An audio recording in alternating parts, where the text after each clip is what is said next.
Puji Tuhan.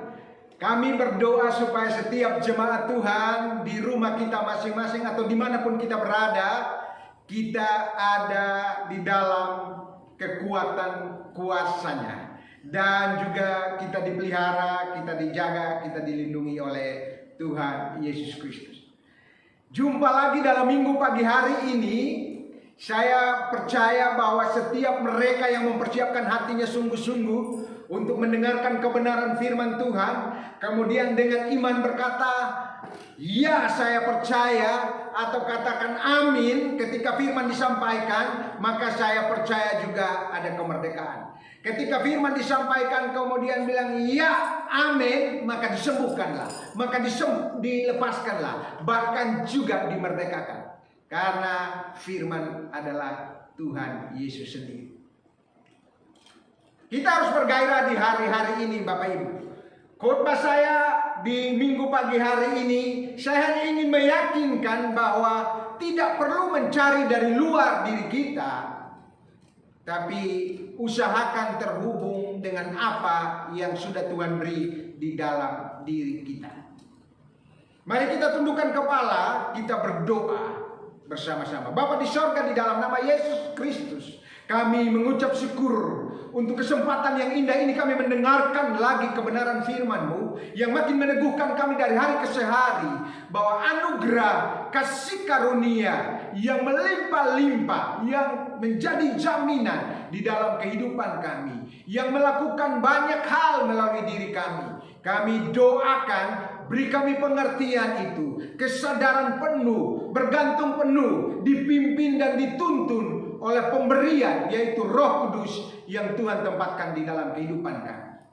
Di dalam Tuhan Yesus Kristus firman yang hidup itu, kami berdoa. Haleluya, haleluya, amin.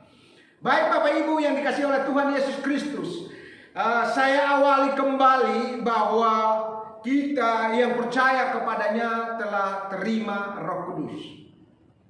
Dan kita belajar bersama-sama pada minggu-minggu yang lalu bahwa Roh Kudus diberikan bagi mereka yang percaya kepadanya. Nanti sebentar kita akan buka firman-Nya untuk makin diteguhkan, makin mengerti. Saya berharap dari khotbah ini jangan hanya kita hafal ayatnya, tapi kita mau mengalami ayat itu di dalam kehidupan kita. Sekali lagi saya katakan bahwa orang sekolah teologi, orang belajar Alkitab hanya menghafal ayat tentang Roh Kudus yang sudah diberikan menjadi jaminan atau karya Roh Kudus di dalam diri orang percaya A, B, dan C, tapi tidak mengalaminya. Maka itu saya dorong jemaat utusan Kristus supaya ketika mendengar khotbah ini, bahkan juga mungkin kita pelajari di renungan pagi, kita mendengar khotbah-khotbah lain tentang Roh Kudus, kita harus sadar bahwa Dia yang punya sorga dan bumi, Tuhan pencipta langit dan bumi itu ada di dalam diri saya dan saudara. Karyanya sudah saya sampaikan bahwa Dia menginsafkan kita akan dosa, Dia menginsafkan kita akan kebenaran, Dia mengingatkan kita akan penghakiman yang akan datang. Bahkan juga Dia menjamin kita baik keselamatan, baik segala berkat rohani yang diberikan oleh Bapa, yang disediakan oleh Bapa, dan diberikan kepada Bapak, Ibu, dan saya yang percaya kepadanya. Namun sebelum kita jauh untuk mendalami kebenaran firman Tuhan, saya ingin teguhkan kembali, saya ingin mengingatkan kembali, terus mengingatkan kembali, berulang-ulang. Mungkin kita bosan, tetapi tidak. Saya berkata bahwa saya hanya menyampaikan kembali. Kenapa? Karena banyak orang hanya memahami dan menghafal ayat-ayat tentang Roh Kudus, tapi tidak mengalami karyanya dalam kehidupannya. Saya berdoa di ujung sana bagaimana kita mengalami pengalaman pribadi dengan Roh Kudus. Karena Dia ditempatkan di dalam diri orang percaya supaya berkarya. Maka itu kita berdoa untuk dipimpin, dituntun, diajar oleh Roh Kudus. Tidak perlu cari dari luar karena Dia sudah ada di dalam diri kita. Kita minta dipimpin, dituntun, ditolong, diarahkan oleh Roh Kudus. Dalam hal apa saja. dalam setiap aktivitas kita tiap-tiap hari, khususnya dalam merenungkan firman Tuhan, dalam berjalan melayani Tuhan, dalam bekerja, dalam membangun rumah tangga, dalam pergumulan apa saja, kita minta Roh Kudus pimpin kita. Bayangkan dia menjamin kita tentang hidup yang akan datang. Sorga yang mulia menjadi milik kita. Roh Kuduslah menjadi jaminan kita. Nanti kita akan lihat kebenaran-kebenaran yang bisa memerdekakan kita. Tapi terus saya ingatkan supaya kita ketahui dan terus percaya kebenaran yang disampaikan, di mana Roh Kudus sudah ada di dalam diri kita. Mengucap syukurlah ketika mendengar kebenaran firman Tuhan ini. Mungkin ini Tuhan ingin sadarkan kembali kita. Hari-hari ini mungkin kita andalkan kekuatan diri kita sendiri. Hari-hari ini kita mungkin sudah lelah. Hari-hari ini kita sudah putus asa. Hari-hari ini kita berjalan seperti manusia-manusia yang lain yang kita lihat berjalan. Tapi saya ingin berkata, ada sesuatu yang mulia, ada sesuatu yang dahsyat, ada pribadi yang dahsyat itu. Namanya Roh Kudus ada di dalam diri kita. Siap bekerja sama dengan Bapak, Ibu, dan saya. Siap berkarya melalui diri kita. Maukah kita siap berkarya, bekerja bersama-sama dengan Roh Kudus? Maukah kita menjadi partner yang baik dengan Roh Kudus?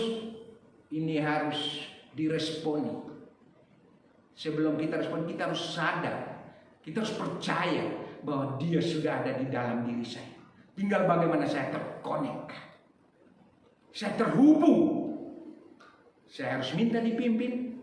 Saya harus minta diajar. Saya harus minta diarahkan. Dan saya sudah harus mengerti karya-karyanya apa di dalam diri kita sebagai orang yang percaya kepadanya. Baik. Tidak usah berlama-lama, kita lihat kebenaran firman Tuhan. Dalam Roma 8 ayat yang ke-11. Roma 8 ayat yang ke-11 demikian firman Tuhan. Saya baca.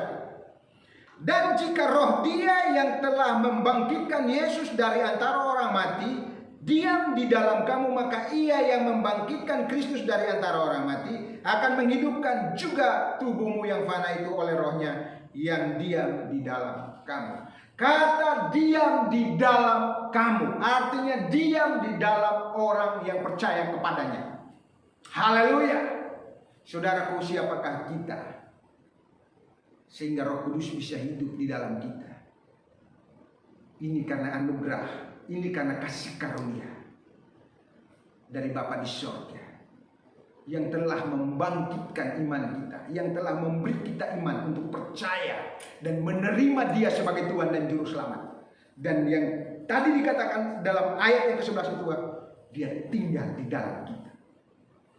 Roma 8 ayat yang ke-15 demikian firman Tuhan. Sebab kamu tidak menerima roh perbudakan yang membuat kamu menjadi takut lagi, tetapi kamu telah menerima roh yang menjadikan kamu anak Allah. Oleh karena itu, roh itu kita berseru, ya Aba, ya Bapa. Kita terima roh yang dari Allah, bukan roh perbudakan. Jadi sekali lagi, dua ayat tadi menekankan bahwa pribadi Yesus Kristus oleh rohnya ada di dalam kita. Kalau boleh saya katakan, ketiga-tiganya ada di dalam kita. Dia menyertai kita. Dia siap mengajar kita. Dia siap memimpin kita. Dia siap mengajarkan kita. Dia siap menolong kita. Dia siap menginsafkan kita akan segala sesuatu. Baikkah dosa, baikkah kebenaran, baikkah penghakiman. Dia juga menjamin segala sesuatu. Yang terpenting adalah kita terkonek, kita terhubung. Nanti kita lihat ayatnya. Yang kedua, kita lihat ayat-ayat yang berikutnya. 2 Korintus 2 ayat yang ke-12. 2 Korintus 2 ayat yang ke-12.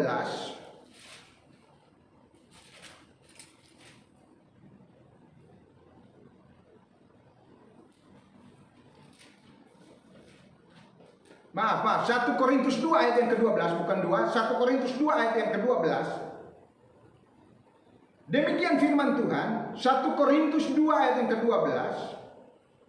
Kita tidak menerima roh dunia, tetapi roh yang berasal dari Allah, supaya kita tahu apa yang dikaruniakan Allah kepada kita.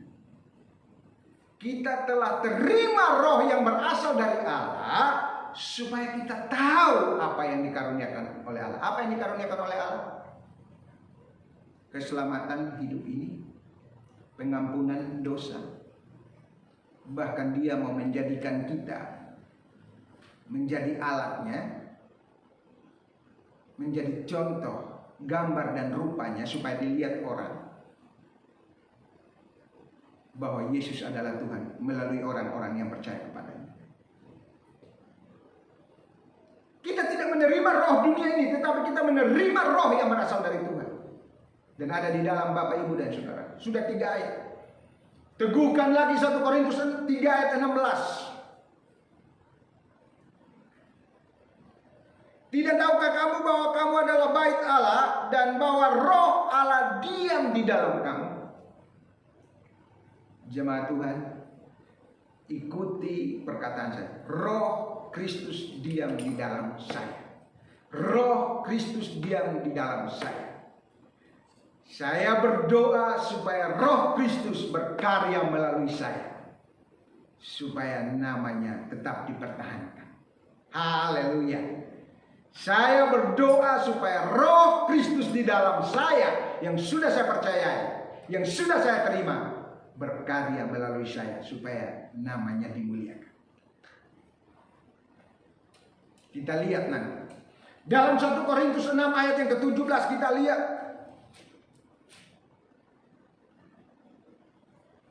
Tetapi siapa yang mengikatkan dirinya kepada Tuhan menjadi satu roh dengan Dia. Siapa yang percaya kepada Tuhan, menerima Dia sebagai Tuhan dan Juru Selamat, maka menjadi satu dengan Tuhan. Haleluya. Ada banyak karyanya, bukan? Kemarin saya sudah berkata dalam khotbah, Dia menginsafkan kita akan dosa, Dia menjamin kita, Dia menginsafkan kita, membuat kita mengerti akan kebenaran, bahkan mengajarkan kita akan kebenaran, bahkan penghakiman yang akan datang. Ada banyak sekali karya Roh Kudus dalam kehidupan kita. Kita harus percayakan hal ini, bahwa Dia tidak di luar kita, Dia ada di dalam kita.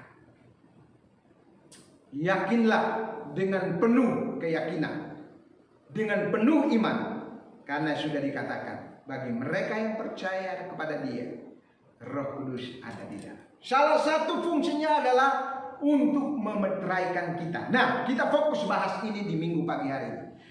Karya Roh Kudus yang ditempatkan di dalam diri orang percaya, selain menginsafkan akan dosa, kebenaran, penghakiman, menjamin ini dan itu, saya katakan Dia memeteraikan kita. Kita fokus dulu untuk pelajari ini, supaya tidak jauh ke sana kemari, tapi kita fokus bahwa Roh Kudus telah memeteraikan saya. Kapan Dia memeteraikan kita, saudaraku? Tahukah Bapak Ibu kapan kita dimeteraikan Roh Kudus? Ada yang bilang saat kita percaya, ada yang bilang saat kita terima Roh Kudus, terima Yesus sebagai Tuhan dan Juru Selamat. Tidak salah. Tapi jangan sampai juga kita terlalu mudah, karena percaya di situ mengandung arti kita telah memberi diri kita. Kita percaya penuh kepada Tuhan Yesus Kristus menjadi Tuhan atas diri kita. Kalau belum itu terjadi, Dia belum menjadi Tuhan atas diri kita, jangan-jangan kita tidak dipimpin oleh Roh Kudus, tapi kita dipimpin oleh diri sendiri. Saya ibaratkan Bapak Ibu satu contoh, di mana kalau satu gelas air putih, kemudian kita celupkan teh masuk, teh apa namanya, daun teka, atau kita lihat waktu kita celupkan teh, maka air putih itu akan berubah menjadi warna teh, karena ada sesuatu yang masuk di dalam diri kita. Ada pribadi lain masuk di dalam diri kita, sehingga tubuh dosa ini tidak berkuasa lagi. Yang berkuasa adalah Roh Kudus yang memimpin kita, yang mengubah kita dari hari ke hari. Jadi kalau ada Roh Kudus, pasti ada perubahan hidup. Ada Roh Kudus, berarti ada pengalaman dengan Roh Kudus. Tidak mungkin kalau orang punya Roh Kudus kemudian tidak punya pengalaman dengan Roh Kudus. Karena waktu dia masuk, dia akan mempengaruhi, dia akan menuntun, dia akan mengarahkan, dia akan mengubah. Maka itu kita harus pastikan, evaluasi diri kita, lihat diri kita bahwa apakah ada Roh Kudus dan Roh Kudus telah memeteraikan kita. Perlu dijawab oleh kita masing-masing. Sebelum kita menjawabnya, kita lihat kebenaran firman Tuhan dan kita fokus soal dimeteraikan oleh Roh Kudus. Dalam Efesus pasal pertama ayat 13 dan 14. Efesus, kitab Efesus pasal yang pertama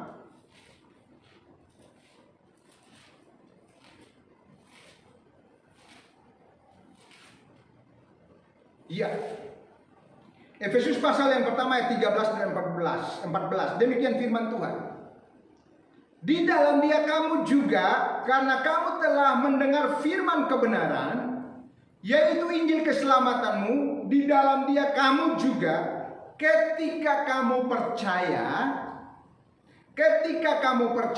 dimeteraikan dengan Roh Kudus yang dijanjikannya itu. Wow, luar biasa. Saudaraku, di dalam Dia kamu juga, karena kamu telah mendengar firman kebenaran, yaitu Injil keselamatanmu, di dalam Dia kamu juga, ketika kamu percaya, dimeteraikan dengan Roh Kudus yang dijanjikannya itu. Jadi kapan seseorang dimeteraikan Roh Kudus? Saat dia percaya Yesus. Dengan mulut dia mengaku, dengan hati dia percaya, dia mengundang Yesus masuk ke dalam dirinya. Disitulah dikatakan dia dilahirkan kembali, diberi roh yang baru dan hati yang baru. Fungsinya adalah untuk memeteraikan, saudaraku. Nanti kita bahas soal meterai. Apa yang dimaksud dengan dimeteraikan? Saya ada punya catatan, kita dengar bersama. Yang dimaksud dengan dimeteraikan Roh Kudus, pertama kita harus memahami fungsi meterai pada zaman dahulu. Pada zaman dahulu meterai berfungsi ada 3 hal. Menjamin sifat asli dari suatu benda, ya, menjamin sifat asli dari suatu benda. Jadi benda yang ada meterai berarti benda yang orisinil, bukan bajakan, bukan kopian. Biasanya ini berlaku bagi surat-surat penting atau keputusan-keputusan tertulis. Contohnya, dalam 1 Raja-Raja 21 ayat yang ke-8.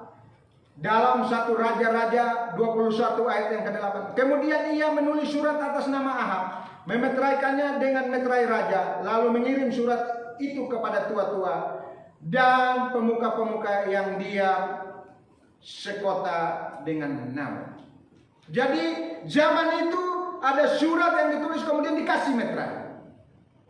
Surat itu orisinil, bukan kopian, sah.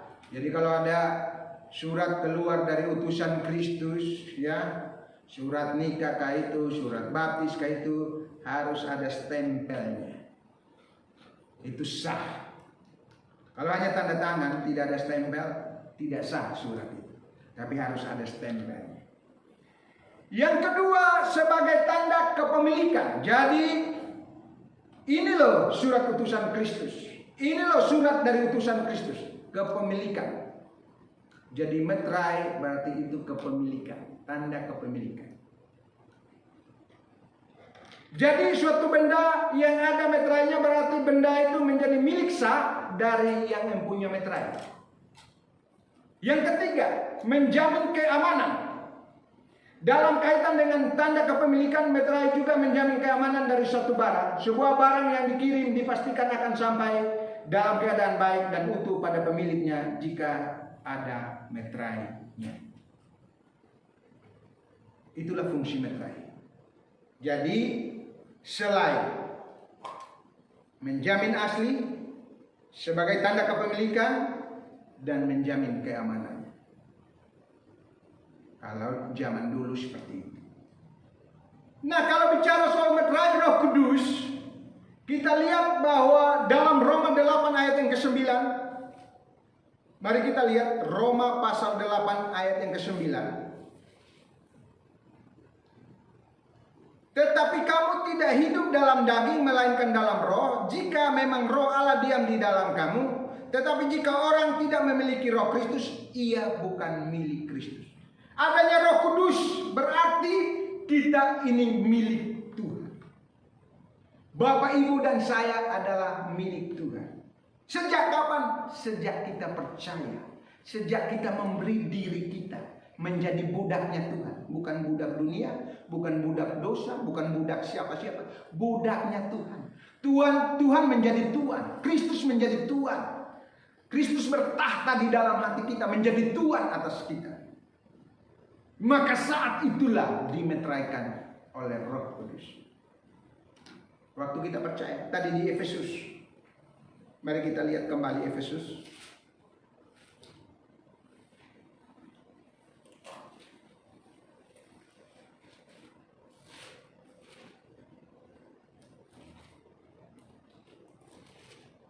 Efesus pasal yang pertama. Ya, ayat yang ke-13. Di dalam Dia kamu juga, karena kamu telah mendengar firman kebenaran. Jadi pertama, orang mendengar firman dulu, orang mendengar kebenaran dulu, yaitu Injil keselamatanmu. Di dalam Dia kamu juga ketika kamu percaya, dimeteraikan dengan Roh Kudus yang dijanjikannya itu. Dan ayat yang ke-14, dan Roh Kudus itu adalah jaminan. Haleluya. Roh Kudus menjadi jaminan. Bagian kita sampai kepada memperoleh seluruhnya, yaitu penebusan yang menjadikan kita milik Allah untuk memuji, memuliakan. Yang ingin saya sampaikan pagi hari ini bahwa kalau kita sudah punya Roh Kudus, kita harus yakin sama seperti dalam Roma 8 ayat 9 bahwa kita ini adalah milik Kristus, milik Bapa di sorga. Bapak, Ibu, kalau kita milik Bapa di sorga, berarti hidup ini juga harus digunakan untuk kemuliaan Bapa di sorga. Hidup ini juga harus dipertanggungjawabkan dengan baik. Bukan untuk kesenangan kita. Saya melihat banyak anak-anak Tuhan mempergunakan hidupnya untuk kesenangannya, kepuasannya sendiri. Yang penting aku puas, yang penting aku tenang, yang penting aku senang. Itu tandanya engkau tidak punya Roh Kudus. Harus jelas saya katakan, kalau yang penting aku puas, tidak peduli orang lain mau senang apa tidak senang. Saya damai, saya tenang. Saya takut kita tidak punya Roh Kudus. Kalau orang punya Roh Kudus, hidupnya akan memuliakan Tuhan. Hidupnya akan menyenangkan Tuhan. Seluruhnya untuk Tuhan. Kesenangannya untuk Tuhan. Semua yang dia miliki untuk Tuhan. Maka itu kalau bertemu orang seperti ini, dia akan bergairah. Tidak hanya, maka itu orang mengalami Tuhan beda dengan orang mengerti tentang Tuhan. Orang mengalami Tuhan berbeda dengan orang mengerti tentang Tuhan. Wanita Samaria mengalami Tuhan, perjumpaan dengan Tuhan, pengalaman dengan Tuhan. Hidupnya berbeda dengan ahli-ahli Taurat yang mengerti tentang Tuhan. Hati-hati saudaraku, tidak cukup mengerti tentang Tuhan, tapi mengalami Tuhan. Mengalami Roh Kudus, mengalami karya Roh Kudus. Maka itu minta dipimpin, dituntun, diajar, diarahkan oleh Roh Kudus. Punya pengalaman tiap-tiap hari dengan Roh Kudus. Mari bergantung pada Roh Kudus yang ada di dalam diri saya. Karena itu menjadi jaminan bagi kita. Menjadi Tuhan atas diri kita. Dia diberikan bagi kita yang percaya kepadanya. Dalam Efesus 1 ayat 13 menunjukkan bahwa kita ini adalah milik Kristus. Kalau Bapak Ibu dan saya milik Kristus, apa sih yang masalah? Apa sih yang terlalu berat bagi Kristus? Karena kita tidak sadar saja. Karena kita hanya sebatas pengetahuan saja. Roh Kudus satu pagi ajarkan saya seperti ini. Helbert, Belajar firman itu jangan sama seperti orang belajar kemudian naik kelas 2, kelas 3, kelas 4, kelas 5, naik SMP kelas 1 sampai kelas 3 SMA. Bukan seperti itu. Tapi belajar firman untuk menikmati firman. Belajar firman untuk mengalami firman. Ya, memang ini nggak mudah. Tetapi kalau ada kesadaran, ada iman, ada respon, ada kemauan untuk mengalami dan intim dengan Roh Kudus, selalu mengandalkan Roh Kudus, minta dipimpin Roh Kudus, minta diajar Roh Kudus, hidupnya pasti berbeda. Kenapa? Karena kegerakannya diarahkan oleh Roh Kudus. Dan orang-orang demikian tidak hidup untuk dirinya sendiri, tapi hidup untuk kemuliaan Tuhan. Berbahagialah yang sudah punya Roh Kudus dan bergerak hari demi hari untuk menyenangkan Tuhan dengan segala yang kita miliki. Diberkatilah Tuhan, diberkatilah saudara di dalam nama Tuhan Yesus Kristus. Kalau seluruh hidup kita yang ada pada kita, waktu kita, semua kita serahkan dan dikendalikan, dipimpin dan dituntun oleh Roh Kudus. Jangan hanya sebatas menghafal ayatnya, tetapi harus mengalami karya-karyanya lewat kita. Itu yang harus kita kejar. Sudah tahu ayatnya? Bagus. Tambahkan untuk mengerti lebih banyak lagi? Bagus. Tetapi harus minta untuk mengalaminya, karya-karyanya. Bahwa dia pengajar, dia menginsafkan kebenaran. Waktu kita baca kebenaran, kita melihat ada sesuatu pewahyuan, ada rema yang membawa kita terus bergairah, makin percaya bahwa Yesus luar biasa. Waktu kita baca dan dengar firman Tuhan, waktu kita aplikasikan dalam pelayanan, dalam pekerjaan, dalam hidup berumah tangga, dalam segala sesuatu, kita merasakan ada dorongan yang luar biasa, ada kasih mesra, ada buah-buah yang muncul, kasih, sukacita, damai, sejahtera yang muncul melalui diri kita. Bahkan hati kita terbeban untuk jiwa-jiwa karena terdorong oleh Roh Kudus, bukan karena ambisi, bukan karena motivasi-motivasi yang lain, tapi karena terdorong oleh Roh Kudus sehingga waktu kita, hidup kita ingin menyenangkan Dia. Saya percaya orang seperti ini akan terus diberkati dan dijaga oleh Tuhan, akan diprotek oleh Tuhan, karena Tuhan mengenal hati kita.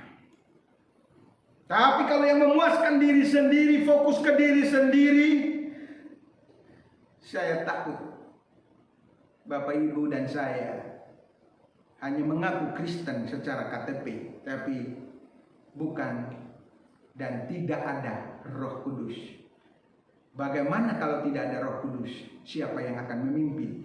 Yang memimpin adalah diri kita sendiri dan pengetahuan sendiri. Sehingga Tuhan bilang, terkutuklah orang yang mengandalkan kekuatan sendiri, tapi diberkatilah orang yang mengandalkan Tuhan. Tuhan ada di mana? Ada di dalam diri kita, yang menjamin kita bahwa kita ini adalah milik Tuhan. Haleluya. Saudaraku, saudara dan saya adalah milik Tuhan. Jangan takut. Dia juga menjamin akan memberi kita keselamatan yang kekal. Tadi dibilang ayat yang ke-14, dan Roh Kudus itu adalah jaminan bagian kita sampai kita memperoleh seluruhnya, yaitu penebusan yang menjadikan kita milik Allah untuk memuji kemuliaan. Belum semua kita terima yang disediakan oleh Bapa di sorga. Ya, bertemu Bapa di sorga secara kasat mata. Besokkah, tahun depankah, beberapa tahun lagi yang akan datang, kita pasti bertemu muka dengan muka. Karunia yang besar itu, ya, yaitu keselamatan hidup kita, yang menjadi jaminan adalah diberinya Roh Kudus. Saya tidak perpanjang khotbah ini, tapi saya berdoa, saya rindu, karena kita sudah dimeteraikan menjadi milik Tuhan, ya, kepemilikan yang sah. Ini yang orisinil dari Tuhan, ya, dalam keamanannya Tuhan, dalam perlindungannya Tuhan, ya, dan juga ini memang benar-benar bukan milik dunia, milik setan, tapi miliknya Tuhan.